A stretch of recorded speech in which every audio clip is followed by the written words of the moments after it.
Hello guys, this is me Deepak. Welcome back to Gofish Manipuri channel. Gofish Manipuri channel ki makai dagi मैं पुनः पुनः तराम नौकचरी लोइना ना मैं पुनः पुनः थागब फोंदोकचरी अखोई Gofish Manipuri हाइबा अखोई channel असी अखोई ngasi di 10k subscriber mi lising tara subscriber cross togre हाइबा milestone से on basida ai video sibu support tobiriba ai manung sibiba ai mama pa isil na iche chal mayam je ai gi makai dagi haini ngai li tang thagab फोंदोकचरी अदुगा तसेंगना ngasi je अखोई Gofish Manipuri की अखोई 10k subscriber सुबगी आई ममांग दो हाइजे की दो अखोई सुम celebration तो बगी आई खुदोंग चाव दो 10k एक सुबग तो गे ना प्लानिंग तो ले जबने नों खल ले जबने आई लेने का गान सुदे नो ना अदो हजि सुजले अदु लाइबक थी बदी अखोई की हजि लॉकडाउन लेबा कोविड की केसेस मणिपुर दे द को कोविड 19 पेंडेमिक असिना मयाम दे दा वा पीदना अखोई पुना मयुम दगी थोप यादना लेरे अदुदुना आइगी 10k सुबगी सेलिब्रेशन जे आइजु इथंदा युमदा nga चाराम लेरगा चारगा तौदु तौनिंगदे अदुना मयांग पुलप तौजनिंगी अदुदुना हयंग आइगी सब्सक्राइबर खरा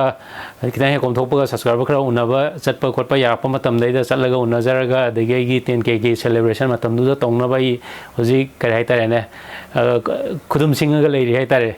अदुमाय तौरगा तौगेना खनजे आइ होजि इथंदा सेलिब्रेशन तौबा आइगोंदा इंटरेस्ट केम लेते अदुदुना क्या तारे मैम जो जिलो वाना इनको अदुगा कोई वखन जाइदा कोई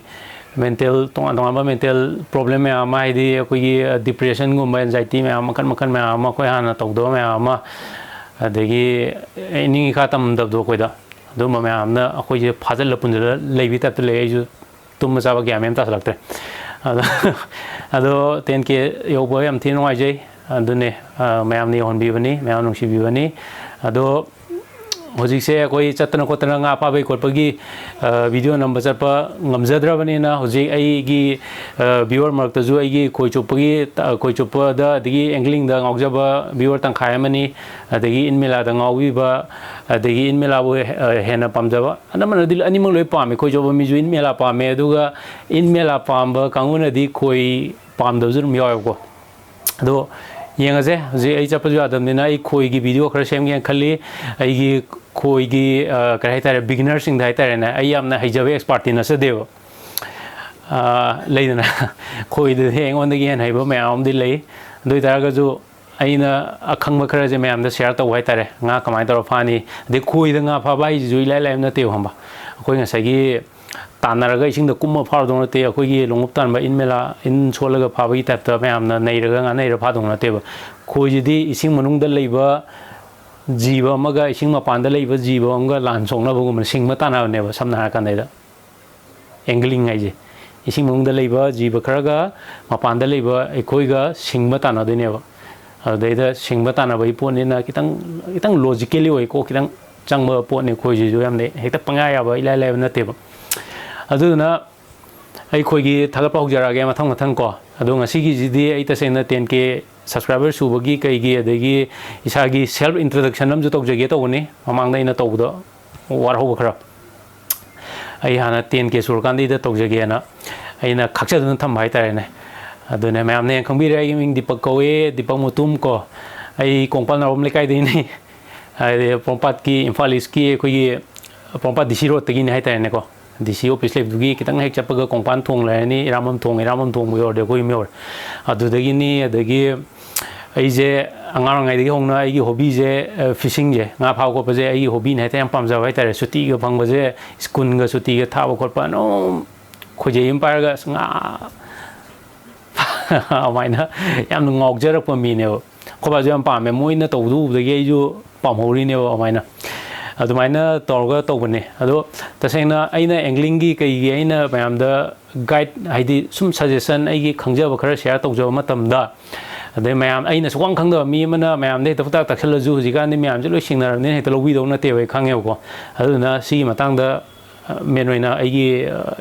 केनोजिगा फिशिंग मरी लेनाबदो intro तौजगे ngasi deina chahi kun muke mamangda kongbu turenda sareng yam karamebको खोइगी Meitei Tshering कायना हाइनाबदो अखोइना सामुक सामुक इदि काप कामुक सांगबा Tshering masa masa sareng achou jun meore yam chauba anu meore ado men oina akhui ngasep ising chaw maga handaba matam da akhui hujik su ngasep ti kari da ngasep ka bi tap to sareng yam karame ba matam du da aina khoi chopa hairakpa matam da ado sareng ga je phau hai tai ne ko ma turen dagi khoi da toroga adu maina dugi matam du dagi mam khangbi ba mina de nong kuiramani je nong khangbi rangani ko adu matam de nam sareng phaba ko pa khoi di ko ma turen pan leim ni na main toroga ai gi anakpa source ai tai ne nga gi source main toroga oiram me nga je main tor faram me hai di khoi ge chopa hai ga lakpa ga kai ga mam je de da du ma pa jam sana gi bai tai ne main tor na tauwe adudagi tawga sum pama lakpudu deina dei buki da kaida sum leidana ko koi joptana khotana lakpuduna aigi wari ni ko sina khoi gi wari ni ko aina khoi da hojik mela ga satran khotan tor phji sum isam cham wari ne admaina buki da kaida khoi ga joptana khotana lakpadagi hai ta ne ko sei kharagi matungda akoi 2010 10-11 swagum dur mani ada wangkai da khoyon ba ai mama ko we wangkai mama na amale wangkai khoi na ma ning ne pum pan da oji am chong tawrim ne ma na ju khar ju kui re man tong pas adai da adu chatna digi ma di khoyon mani na matam dai da khoi leiba khot pa khoi chale adai khangna ba hore moi ga khangna ba hore adagi no maje kamai to ge da 2011 12 adai da koina khoi leba chapa matam da mamju khoi ga sar matam du da khoi ju le de masana sajaba khoi ju la meo ko khoi hujik phangba smaina khoi ja marang kaina exercise loi mak phangdri ngai da hai tai ne ko khoi gi khoi ge ja khoi gi spring de ga tor ga sa na ai video je wang kai ma ma ga yeng biram de no mane ado sai to ne sa da na khotana khoi na ga request to de ne ma ma ai gi ngasep ki khoi sabi yu ukabi pha na khoi sabi yu adagi moina sabdu ne na nga phasu pha hai hai de khoina ready me dukan de leibu du di moina sabi du ne na moi khang na sarak bai tare ne amai to duna yam tum chat pa hore du ton elemental dai da aigi mamangi ai manawa keno na kakunam le ai he yum thang na ba kakuna sidai da happy si kaku hai manab je mane adagi robert akoi ai yam ne mana robert ai je koi ai gi Gofish ta ga ina na wai nga pa wi am na mo pa dai ne expert oi no puthok cha gi do ado ka dawat ne ai ne adai ka ku ne koi hum je chatna wang kai mam da lei kan no je kamai to ga kan da dabirjin na yama ma di han de ju khang na re ado ma je ju theng na wai ta ne hayeng di khoi mela lam pen da khoi mela am lei kholi cha lu ji so kholu je na ma ji sahi tarang almost so wani ni ko adai wang kai mam da ho ne khoi da ho ne te so du de khoi ji o ge sin ne khoi ai ja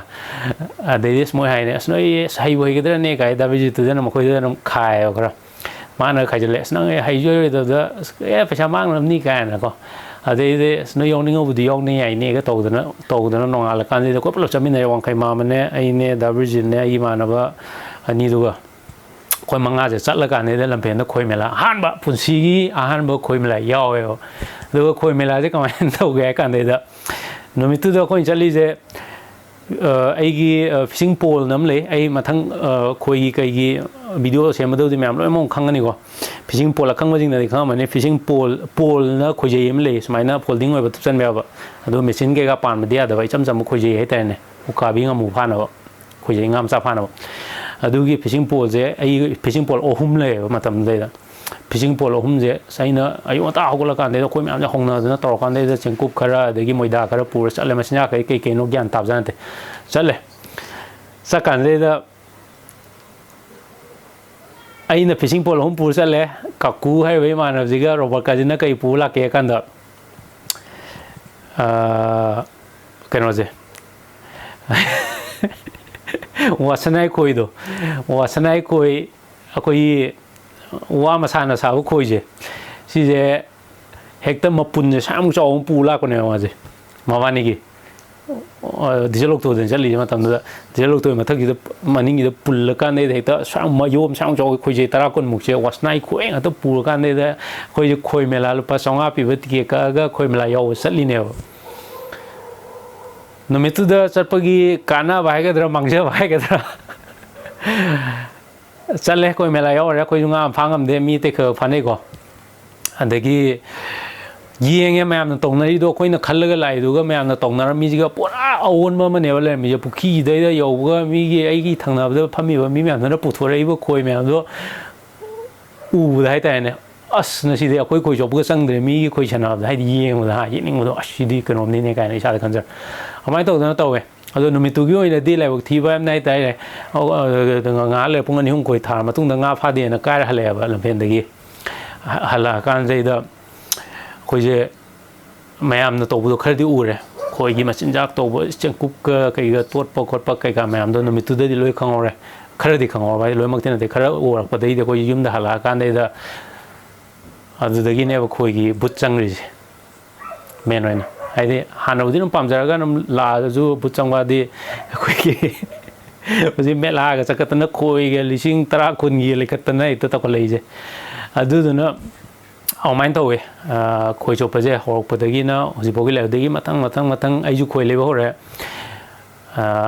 thagi kai gi angamba ai pesa ka phangjaba ai lemjaba duna koi je ama le ani le ohum le manga le ji koi je ngai re amain tahu duna tor kan de da aina hokjar pane amain tahu gal le re aduga Gofish ki ju anum aina Gofish hodok coba ju anum lakjage masih video jadi tu apa kesuatu tong natam ni nak, adu na amain terus kalau akan deh jadi koi coba koi pa, je anum continue tu orang, degi mela ke gaje anum ke tap tam ya apa horok, degi dia koi ki 2016-17 saya deh pura anum ya apa horek aku, amain tu na degi anum ya orang sih anum ya orang, degi miao dana se normal ese angler amo ina jo nom miao dana de Shanghai festival ga senba angling festival ga do auction dana de ge so mya ma to dana khoi je nom ai gi khoi chop team mya ma to dana nom to ga ai gi every Sunday isa gi professionally ai to pathak mya to ko adu dana suti na ta timing dia adam ni na hoi Sunday gumba second Saturday gumba je mainly adu gumba de da chatna ko tana ma yaw lak ne ade ka mai to ge da last year akoi 2020 da akoi gi coronavirus ki akoi gi keno lakib ai mamang da gi adu mamang da de ai ju khala bu le re ai je khoi chop chatla ju chatpa ai di Sunday khuding gi de num chatore ai won da heavy da ma ai gi yam chaning ba ma ai won da keno om le ram ne na chatore paisa ju tingi adum thakta aina khali je chatpai chatpa video ju na mage aduga video ju puthokno hona ge kai na engon da khan gi bam le adudi aina koi chop chapa adegi video ga namga hoina samaina semba ngamaga di adu je hena fai Manipur da nga pa be channel ju leite je kokta leigre ba Manipur da nga pa gi channel amata leite je YouTube to wa ke ga ma am ju to we adegi hoi nga pa gi loktak ta nga pa gi video mate nga thagalak yawi anam channel amoina leiba na taba sunga ka phone nei ga namga thagalak gumba adegi anam yam random moi bai tare ne adu yamna regular ba nga pa da dedicate to channel am ta u da du da aina wakhan za maina khanja ba je kui re ba channel je maina amati nga pa ba channel am di to ge na adu ga engon da khandi khala kan de ai gi resource ta limited ori je nga pa ba gi channel am to ma tam da camera cha kani equipment am chang ya khuju khulai adegi video edit to video je nam ro ge hekta ji namu ba mate khar do heta pa option na ju am na te sem am chang ya ba video je ma thong nong nai na adegi numi chupa ma nam ga lei ba ya ju na tam ne na adu gi poto engon da idea je leita ba je laibuk pha ba da gi he dra adama hai ta ne mayam gi di ai gi ju laibuk akoi COVID-19 ga tok pa pandemic am sandro pa je mayam puno ki di laibuk thiu ni ai ju akoi mayam puno gi thiu ne du ju aina COVID-19 gi pandemic manung du dai da aina matam je aina tanja am logre ba engon da phang hore ba engon da tam ho gi camera nam na kamai nam ni kaina hojik ti loi phang ya na YouTube ta akoi gi tutorial me ama camera nam gi kamai tong ni camera gi setting kamai tham ni video nam kan dai da de sound make chang an gi kamai tong ni kho ni de gi video editing to wa na kamai to wa ga je du je tam gi engon da tanja ma khitang phang hore ko phang hor ma tung ji dai da idea je lak pa hore idea lak pa hu dai di engon da wa li je camera da ngai re idea fanam lezu adugi resource to ong leita dia damnena adedi trial aina ju mamangi akoi gi give away 1000 subscribers subai da gi nong pa ma I pangma malengan ba thengne haido ado ma thengnare menoina aingonda idea la hebone ai ju tasena paraga tawde haibna tiri ado malengam na thengna malengam de mateng myam lore malengam na ju mateng pangame da ma da adagi ma ga thengna de ma di already khara khang le madagi ma ngon de ga ina hang ho na kamai to no ko no ga troga ina internet te khara tam ho ga adagi ma ong thengna ga ma na khara taksalam ga mapa pa sa gre de ma sangdre na to gi dagi ai jo mo ke na tam da ya da na tam maram ju le pore du mo pa na to kan de to ko ne ado ne du gi matang da ngasi 10k subscriber jo re angon da mi kare hai tare ne lamon don salise aina to buje da mayang mi mayang lamon to le ngon da me noina aina ngasi nammi bo ji nammi bo camera ji jo gi mung khoya thong da lei ba gi yamung hai ta na gi pomina ba yang ai gi pomina ba ya magum ma le ma gi maming je RK Bikramjit kawi khoya thong da gi ni ado ma to da na chuma gi camera je to kan da yamung ai sumai na video nam gi khoke khali khole hai kan de mana mai camera je to namon pe pane mana camera ka tan te tripod nu po hai di camera da sangba ke ga loi pire bibire mana amain to na adagi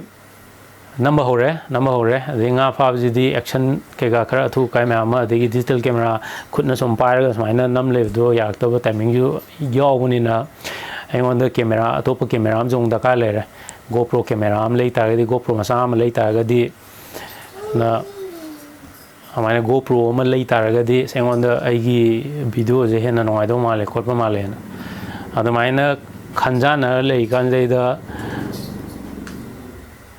kai ta re lai bo pa ba gi ai ta ne ai wife ki maru ama phang na January swayda adi leidana mangonda paisa leib jane aina di khangde ado mana sang aina sum lege khala leib do ado mana adu di leiro se na mana paisa ji pire ba amai to kan ne support se me ami ori we ngonda ai tan ne ta pudok to ga na te ai video na ma tam da malenga boy kari hoy adagi akoi fishing expert ne kan thole ba ya ma robot hoy kari me na ong support to bi re in mela na ma tam da akoi gi ya ma premanand hoy kari hoy in jing bai tai ma jing adagi kai ka me am jin ai ngonda yam na support to bi ko ado moi khuding ma kilamanam te kok jaro ai family na support to wi adagi sa gi yamung ina ju mai camera ga pibirak tana namuron thadori ne amai to dana isana ju khara thoi auction ma ga hai ta ne aina ju tongning manina tongning babu haidi namning babu kaina kai da ngor ne aduna je asai gi aina sukang khang da ma ma khang na tong khlai ne khama video editing ai je hector panga yam na te ado ai khang na ba ina ngam na ba tong khlai ne khama do ma am ju sine ai gi Gofish adu mai to dana adagi ma am na masak khang birak ko adagi hojik so anu ma am na support to birak leptri hojik so anu to view haidi 10k subscribers na loibna te mi di la ni hum su ba ga meo ai tem sa hoi moi na to bo di kui ra khoi di hok da ju ngai re na moi ga compare to na te ado anu potential lai ni ha ba khoi gi Manipur da ju na ngai khangbi da ba na u ma he khang ma ga dipak na channel subscribe to ba ni subscribe to ni ha bi ra ba ha na thina da ba no na thina ma am support to bi na ade ha na da ge ai na he ho ba ge ai na kem to oi ding ai da ge ai na kem ta mi na ma sa khangbi dring ai da ge ai bu support to bi du na kai tare thigera phajagera phajai to kai na ga num puning thogat pi dana lakba imanaba ai gi maru mapang kodimak aina punsi kok jaroi hoji ai gi journey hodngai ri chakadab ju mayam wali ko ado koi punna samina ji ado masai gi 10k gi koi celebration je ado ne ai hanba ai kamai troga ai gi subscriber je ya manina ai di mayam ji ya manina ko loimak ta di ai share to wa ai di aina khudol bu tamaju loimak tamgi kudong cha de ngon da lejaro adubu aina ngam khara ko mi khara mi mari ma manga ma mai to kan de to jage me ano jo waro bi roi adugi matam no heng ko bi rek nem thab ga to ji adu si ne ai experience ai ta ne ai subscribe ai 10k celebration gi matak ta Gofish se kamai to kim no hab jo aina panjare adu matak ta ina nga 5G dai da kyam yam ne interest leiba aina kyam ngok jaba hai ba jo ai no ꯃꯌꯥꯝꯗ ꯁꯤꯌꯔ ꯇꯧꯖꯔꯦ ꯃꯌꯥꯝꯅꯁꯨ ꯍꯥꯟꯅ ꯈꯪꯗꯕ ꯃꯤꯅꯁꯨ ꯈꯪꯕꯤꯔꯣ ꯑꯗꯒꯤ ꯈꯪꯕ ꯃꯤꯁꯤꯡꯅꯁꯨ ꯑꯗꯨꯝ ꯀꯩ ꯍꯥꯏꯇꯥꯔꯦ ꯃꯥ ꯍꯥꯏꯁꯦ ꯆꯨꯝꯃꯦꯅꯦꯅ ꯑꯗꯨꯝ ꯈꯟꯕꯤꯔꯣ ꯑꯗꯨꯅꯦ ꯁꯨꯃꯥꯏꯅ ꯇꯧꯋꯦ ꯑꯗꯣ ꯁꯨꯃꯥꯏꯅ ꯇꯧꯔꯁꯦ ꯃꯌꯥꯝ ꯂꯣꯏꯁꯤꯜꯂꯛꯄꯗ ꯑꯩꯒꯤ ꯆꯦꯅꯦꯜꯒꯤ ꯀꯔꯤꯒꯤ ꯑꯩꯒꯤ ꯄꯥꯔꯁꯣꯅꯦꯜ ꯑꯣꯏꯕ ꯃꯌꯥꯝ ꯑꯃ ꯑꯩꯒꯤ ꯑꯣꯏꯕ ꯃꯌꯥꯝ ꯑꯃ ꯊꯝꯖꯔꯦ ꯑꯗꯣ ꯂꯣꯏꯁꯤꯜꯂꯛꯄꯗ ꯑꯩꯅ ꯍꯥꯏꯖꯅꯤꯡꯕꯗꯤ ꯑꯩꯈꯣꯏ ꯉꯥꯁꯤꯗꯤ ꯂꯤꯁꯤꯡꯂꯛ ꯐꯥꯔꯁꯨ ꯌꯥꯏ ꯆꯥꯝꯃꯔꯛ ꯃꯇꯨꯡꯗ ꯃꯌꯥꯝ ꯑꯃ ꯂꯤꯁꯤꯡꯂꯛ ꯐꯥꯕ ꯌꯥꯕꯒꯤ ꯈꯨꯗꯣꯡꯆꯥꯕ ꯃꯌꯥꯝ ꯑꯃ ꯂꯥꯛꯈꯤꯅꯤ ꯑꯗꯩ ꯑꯩꯈꯣই ꯆꯥꯛ ꯆꯥꯅꯕ ꯄꯨꯟꯕ ꯈꯨꯗꯣꯡꯆꯥꯕ ꯃꯌꯥꯝ ꯑꯃ ꯍꯤꯡꯕꯨ ꯍꯤꯡꯉꯗꯤ ꯃꯇꯝꯒꯤ ꯃꯇꯝ ꯉꯥꯛꯇꯅꯦꯕ ꯂꯥꯛꯇꯣꯏꯁꯦ ꯑꯗꯨꯗꯨꯅ ꯑꯩꯈꯣꯏ ꯍꯧꯖꯤꯛ ꯆꯦꯛꯁꯤꯟꯁꯤ ꯑꯩꯕꯨ ꯅꯨꯡꯁꯤꯕꯤꯕ ꯏꯆꯤꯜ ꯏꯅꯥꯎ ꯃꯌꯥꯝꯁꯨ ꯑꯩꯅ ꯃꯌꯥꯝ ꯄꯨꯝꯅꯃꯛꯄꯨꯁꯨ ꯑꯩꯅꯁꯨ ꯅꯨꯡꯁꯤꯖꯩꯌꯦꯕꯀꯣ ꯑꯩꯒꯤ ꯄꯥꯎ ꯐꯥꯎꯅꯔꯤꯕ ꯑꯩꯉꯣꯟꯗꯒ ꯀꯃꯦꯟ ꯄꯤꯕꯤꯔꯛꯏꯕ ꯑꯩꯒ ꯋꯥꯔꯤ ꯋꯥꯇꯥꯏ ꯁꯥꯔꯤꯕ ꯁꯛꯀ ꯎꯅꯗ꯭ꯔꯒꯁꯨ ꯄꯨꯔꯥ ꯀꯩꯅꯣ ꯃꯔꯤ ꯑꯃꯗꯤ ꯊꯝꯃꯤꯗꯅ ꯑꯩꯒꯤ ꯆꯦꯅꯦꯜꯁꯤꯒꯤ ꯊ꯭ꯔꯨꯗ ꯒꯣꯐꯤꯁ ꯃꯅꯤꯄꯨꯔꯤꯁꯤꯒꯤ ꯊ꯭ꯔꯨꯗ ꯑꯩꯍꯥꯛꯀ ꯌꯦꯡꯕꯤꯔꯤꯕ ꯑꯩꯒꯤ ꯏꯆꯤꯜ ꯏꯅꯥꯎ ꯃꯌꯥꯝ ꯅꯈꯣꯏꯒ ꯑꯩꯒ ꯃꯔꯤ ꯑꯃꯗꯤ ꯂꯩꯖꯔꯤꯗꯅꯀꯣ ꯁꯤꯒꯤ ꯃꯔꯤꯁꯤꯅ ꯑꯩꯅꯁꯨ ꯃꯌꯥꯝꯁꯦ ꯑꯝꯇ ꯁꯣꯛꯍꯟꯅꯤꯡꯗꯦꯕ ꯈꯪꯕ ꯃꯌꯥꯝꯁꯦ ꯑꯃꯠꯇ ꯅꯥꯍꯟꯅꯤꯡꯗꯦꯕ ꯀꯣꯚꯤꯗꯁꯦ ꯑꯗꯨꯗꯨꯅ ꯑꯩꯈꯣꯏ ꯌꯥꯝ ꯊꯤꯅ ꯆꯦꯛꯁꯤꯟꯁꯤ ꯋꯥꯔꯁꯨ ꯋꯥꯅ ꯃꯇꯝ ꯈꯔ ꯈꯪꯗꯣꯛꯁꯤꯀꯣ ꯑꯗꯨꯒ ꯃꯌꯥꯝꯁꯨ ꯑꯩꯅ ꯉꯁꯥꯏ ꯑꯩꯒꯤ ꯋꯥꯔꯤ ꯂꯤꯕꯗ ꯑꯩꯅ ꯌꯥꯎꯖꯈꯤꯕꯗꯣ ꯀꯣꯚꯤꯗ-19ꯒꯤ ꯍꯧꯈꯤꯕ ꯊꯥ 3-4 ꯂꯣꯛꯗꯥꯎꯟ ꯂꯩꯕꯗꯣ ꯑꯗꯨꯗꯩꯗ ꯃꯇꯝ ꯇꯪꯈꯥꯏ ꯑꯃ ꯍꯦꯟꯅ ꯃꯥꯡꯍꯟꯈ꯭ꯔꯁꯨ ꯑꯩꯅ ꯈꯪꯉꯛꯄ ꯃꯤꯀꯨꯞꯇꯒꯤꯗꯤ ꯑꯩꯒꯤ ꯀꯥꯟꯅꯒꯗꯕ ꯑꯩꯅ ꯇꯝꯕ ꯌꯥꯕ ꯍꯥꯏꯇꯥꯔꯦꯅꯦ ꯑꯦꯅꯤ ꯈꯔ ꯍꯣꯏ ꯉꯥꯏꯍꯥꯛ ꯋꯥꯈꯜ ꯅꯨꯡꯉꯥꯏꯅꯕ ꯀꯩꯀꯥ ꯃꯌꯥꯝꯁꯨ ꯁꯤꯅꯦꯃꯥ ꯌꯦꯡꯕ ꯚꯤꯗꯤꯑꯣ ꯑꯇꯩ ꯌꯦꯡꯕ ꯃꯌꯥꯝꯁꯨ ꯌꯦꯡꯉꯤ ꯒꯦꯝ ꯁꯥꯟꯅꯩ ꯈꯣꯠꯇꯅ ꯇꯧꯏ ꯑꯗꯨꯒꯤ ꯃꯊꯛꯇ ꯑꯩꯈꯣꯏꯗ ꯂꯧꯁꯤꯡ ꯑꯣꯏꯍꯧꯒꯗꯕ ꯄꯣꯠ ꯈꯔꯁꯨ ꯑꯩꯈꯣꯏꯁꯨ ꯑꯗꯨꯝ ꯊꯤꯖꯦꯕ ꯑꯗꯨꯝ ꯂꯩꯕꯅꯦꯕ ꯌꯥꯝꯅ ꯑꯗꯨꯃꯥꯏꯅ ꯇꯧꯔꯀꯥꯟꯗꯩꯗ ꯀꯥꯟꯅꯕ ꯈꯔꯗꯤ ꯂꯧꯍꯧꯁꯤ ꯑꯩꯈꯣꯏ ꯌꯨꯝꯗ ꯂꯩꯔꯤ ꯀꯥꯟꯁꯤꯗꯩꯗ ꯑꯗꯨꯃꯥꯏꯅ ꯇꯧꯁꯦ ꯃꯌꯥꯝ ꯅꯥꯗ ꯌꯦꯛꯇꯅ ꯌꯥꯝꯅ ꯆꯦꯛꯁꯤꯟꯅ ꯂꯩꯕꯤꯌꯨ ꯅꯥꯔꯣꯏꯁꯤ ꯑꯗꯣ ꯅꯥꯗ꯭ꯔꯒꯗꯤ ꯑꯩꯈꯣꯏ ꯌꯥꯝ ꯊꯨꯅ ꯑꯩꯈꯣꯏ ꯑꯃꯨꯛ ꯊꯦꯡꯅꯅꯤꯀꯣ ꯑꯗꯣ ꯍꯌꯦꯡ ꯊꯦꯡꯅꯀꯥꯟꯗꯩꯗ ꯐꯖꯅ ꯄꯨꯟꯕ ꯁꯤꯒꯤ ꯊꯥ 3-4 ꯊꯥ ꯀꯌꯥ ꯂꯣꯛꯗꯥꯎꯟ ꯇꯧꯗꯣꯏꯅꯣ ꯈꯪꯗꯦ ꯄꯨꯜꯍꯧꯗꯕꯒꯤ ꯑꯩꯈꯣꯏ ꯁꯤ ꯃꯔꯛꯁꯤꯗꯩꯗ ꯑꯩꯈꯣꯏꯅ ꯂꯦꯞꯈꯤꯕ ꯑꯗꯒꯤ ꯑꯩꯈꯣꯏꯒꯤ ꯑꯄꯥꯝꯕ ꯑꯩꯈꯣꯏꯅ ꯇꯧꯍꯧꯗꯕ ꯃꯌꯥꯝꯗꯣ ꯄꯨꯂꯞ ꯐꯨꯒꯠꯂꯀꯥꯟꯗꯩꯗ ꯇꯧꯃꯤꯟꯅꯔꯁꯤ ꯑꯗꯨꯃꯥꯏꯅ ꯇꯧꯔꯁꯦ ꯑꯩꯈꯣꯏ ꯄꯨꯂꯞ ꯌꯥꯝꯅ ꯀꯩꯅꯣ ꯑꯣꯏꯅ ꯂꯩꯔꯁꯦꯕ ꯍꯧꯖꯤꯛꯀꯤ ꯑꯣꯏꯅꯗꯤ ꯈꯤꯇꯪ ꯃꯅꯤꯡ ꯍꯟꯊꯔꯒꯀꯣ ꯍꯌꯦꯡ ꯀꯩꯕ ꯑꯦꯛꯖꯥꯝꯄꯜ ꯑꯃ ꯂꯩꯕꯅꯤꯅꯦ ꯑꯩꯈꯣꯏꯒꯤ 10 ꯀꯥꯞꯄꯝꯗꯥꯏꯗ ꯃꯅꯤꯡꯗ ꯍꯜꯂꯦꯗꯣ ꯑꯌꯥꯝꯕ ꯐꯣꯔꯁ ꯑꯃ ꯊꯥꯗꯣꯛꯑꯝꯗꯥꯏꯗ ꯃꯅꯤꯡꯗ ꯕꯦꯛ ꯆꯤꯡꯉꯀꯥꯟꯗꯩꯗ ꯊꯥꯗꯣꯛꯈꯤꯕ ꯇꯦꯟꯗꯨꯅ ꯌꯧꯒꯩ ꯀꯥꯞꯇꯣꯏꯅꯦꯕ ꯑꯩꯅ ꯆꯤꯡꯉꯤꯗꯨꯗꯒꯤ ꯁꯔꯨꯛ 1,000 ꯍꯦꯟꯅ ꯂꯥꯞꯅ ꯀꯥꯞꯇꯣꯏꯅꯦꯕ ꯑꯗꯨꯃꯥꯏꯅ ꯇꯧꯗꯅ ꯑꯩꯈꯣꯏ ꯃꯅꯤꯡ ꯈꯤꯇꯪ ꯍꯜꯂꯒ ꯈꯤꯇꯪ ꯐꯥꯊꯔꯒ ꯌꯨꯝꯗ ꯈꯤꯇꯪ ꯂꯩꯁꯟꯅꯔꯒꯀꯣ ꯍꯌꯦꯡ ꯌꯨꯝꯗꯒꯤ ꯍꯦꯛ ꯊꯣꯛꯄ ꯌꯥꯕ ꯀꯥꯟꯗꯩꯗ ꯑꯩꯈꯣꯏ ꯍꯦꯛ ꯀꯣꯚꯤꯗꯁꯦ ꯍꯦꯛ ꯐꯔꯦ ꯍꯥꯏꯕ ꯀꯥꯟꯗꯩꯗ ꯑꯃꯨꯛ ꯅꯩꯕ ꯍꯧꯖꯦꯕ ꯁꯤꯅꯦ ꯑꯩꯅ ꯍꯥꯏꯖꯅꯤꯡꯕꯗꯤ ꯑꯗꯨ ꯃꯌꯥꯝ ꯌꯦꯡꯉꯁꯦ ꯁꯤꯒꯤ ꯚꯤꯗꯤꯑꯣꯁꯦ ꯌꯥꯝ ꯊꯨꯅ ꯁꯤꯒꯤ ꯚꯤꯗꯤꯑꯣꯁꯤꯕꯨꯗꯤ ꯌꯥꯝ ꯊꯥꯒꯠꯂꯛꯑꯦꯀꯣ ꯉꯁꯤ ꯑꯗꯨꯒ ꯑꯗꯨꯝ ꯌꯥꯝ ꯊꯨꯅ ꯍꯌꯦꯡ ꯍꯪꯆꯤꯠ ꯈꯣꯏꯒꯤ ꯃꯊꯪ ꯃꯌꯥꯝ ꯑꯃ ꯑꯩꯒꯤ ꯈꯣꯏ ꯂꯚꯔꯁ ꯃꯌꯥꯝ ꯑꯃ ꯑꯩꯒꯤ ꯁꯥꯏꯠꯇꯒꯤ ꯀꯩ ꯍꯥꯏꯇꯥꯔꯦ ꯑꯉꯝꯕ ꯁꯖꯦꯁꯟ ꯑꯈꯪꯕ ꯃꯌꯥꯝ ꯑꯃ ꯀꯣ ꯑꯩꯒꯤ ꯑꯦꯛꯁꯄꯤꯔꯤꯌꯦꯟꯁꯇ ꯑꯩꯅ ꯊꯦꯡꯅꯖꯔꯛꯄ ꯃꯌꯥꯝꯗꯣ ꯃꯌꯥꯝꯁꯨ ꯏꯟꯇꯔꯦꯁ ꯑꯣꯏꯅꯤꯅ ꯈꯜꯂꯤ ꯃꯤ ꯑꯇꯩꯅ ꯍꯥꯏꯔꯛꯇꯕ ꯃꯌꯥꯝ ꯑꯃ ꯑꯩꯅꯁꯨ ꯍꯥꯏꯒꯦꯅ ꯈꯜꯂꯤ ꯀꯅꯥꯝꯇꯅ ꯍꯥꯏꯔꯣꯏꯗꯕ ꯃꯌꯥꯝꯁꯨ ꯑꯩ ꯃꯌꯥꯝꯗ ꯍꯥꯏꯖꯒꯦ ꯈꯜꯂꯤꯕꯀꯣ ꯑꯗꯨ ꯌꯦꯡꯃꯤꯟꯅꯔꯁꯤꯅꯦꯀꯣ ꯃꯌꯥꯝ ꯄꯨꯝꯅꯃꯛꯄꯨ ꯑꯩꯒꯤ ꯒꯣꯐꯤꯁ ꯃꯅꯤꯄꯨꯔꯤ ꯆꯦꯅꯦꯜ ꯑꯁꯤꯕꯨ ꯁꯞꯄꯣꯔꯠ ꯇꯧꯕꯤꯕ ꯅꯨꯡꯁꯤꯕꯤꯕ ꯑꯗꯒꯤ ꯑꯩꯈꯣꯏꯅ ꯇꯧꯖꯔꯤꯕ ꯈꯔꯁꯤꯗ ꯃꯌꯥꯝꯅ ꯄꯦꯟꯕꯤꯕꯒꯤꯗꯃꯛꯇ ꯃꯌꯥꯝ ꯄꯨꯝꯅꯃꯛꯄꯨ ꯑꯩꯍꯥꯛꯅ ꯈꯨꯔꯨꯝꯖꯔꯤ ꯀꯣ ꯑꯗꯨꯒ ꯑꯇꯩ ꯃꯈꯥ ꯇꯥꯔꯛꯄꯁꯤꯡꯗꯁꯨ ꯑꯗꯨꯝ ꯃꯌꯥꯝ ꯉꯥꯏꯍꯥꯛ ꯑꯦꯟꯇꯔꯇꯦꯟ ꯇꯧꯅꯕ ꯅꯨꯡꯉꯥꯏꯕ ꯚꯤꯗꯤꯑꯣ ꯃꯌꯥꯝ ꯑꯃ ꯁꯦꯝꯅꯅꯕ ꯑꯗꯨꯝ ꯍꯣꯠꯅꯖꯒꯦ ꯑꯗꯨꯒ ꯌꯦꯡꯉꯁꯦ ꯑꯩꯈꯣꯏ ꯌꯨꯝꯗ ꯌꯥꯝ ꯆꯦꯛꯁꯤꯟꯅ ꯂꯩꯖꯩ ꯑꯔꯣꯏꯕꯗ ꯁ꯭ꯇꯦ ꯁꯦꯐ ꯁ꯭ꯇꯦ ꯍꯦꯜꯗꯤ ꯑꯩꯈꯣꯏ ꯅꯥꯍꯜꯂꯣꯏꯁꯤ ꯑꯗꯨꯃꯥꯏꯅ ꯇꯧꯔꯁꯤ Thank you. Thanks for watching. Thanks for supporting me and for loving Gofish Manipuri. Thank you a lot.